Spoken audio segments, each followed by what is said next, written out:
So good to meet all of you. Congratulations on such a charming film. I didn't expect such a strong father-daughter element, and I'm a big sucker for that. So that kind of took me by surprise, and I thought it was really, really sweet. Benicio, you are a girl dad. I also am a sucker for girl dads because my dad is a girl dad, and there's 3 of us, so he's a very saintly man.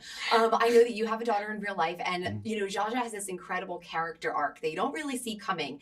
As a father in real life, what part of that your life experience did you bring to the role in kind of guiding that change that we see in him throughout the movie, if at all?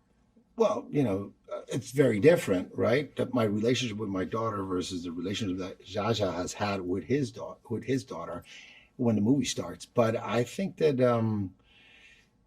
you just have to, like, my daughter, you know, has influenced the hell out of me and has changed me quite a bit. So I had to allow that happen in the fictionalized story that I was in, and you know, just working next to Mia, and you know, you know, Mia can, in the character that Mia plays, sometimes she's like a prosecutor to Zsa Zsa, and my daughter is consistently a prosecutor with me, so that was like easy to just, you know, play. Art imitating life, if you will. Art imitating life, exactly. And life imitating art, yeah. Well, Mia, congratulations. This is a great, big breakout role for you. Of course, you've done a lot of other work, but you are absolutely phenomenal in this role. Such a strong performance and just captivating to watch.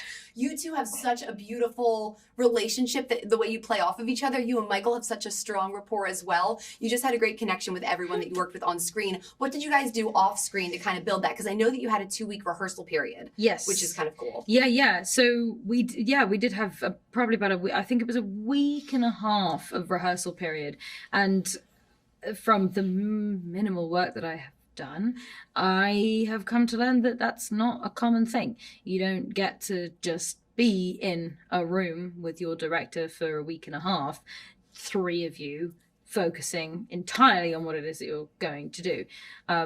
Not only is he the director, he's also the writer. So that's, you know, it's phenomenal to be able to sort of pick his brains, so to speak. It was so amazing. And I do think that it really helped us all to get close to one another and sort of build this sort of, you know, arms and arms, off we go to make this film. I had met Benicio already.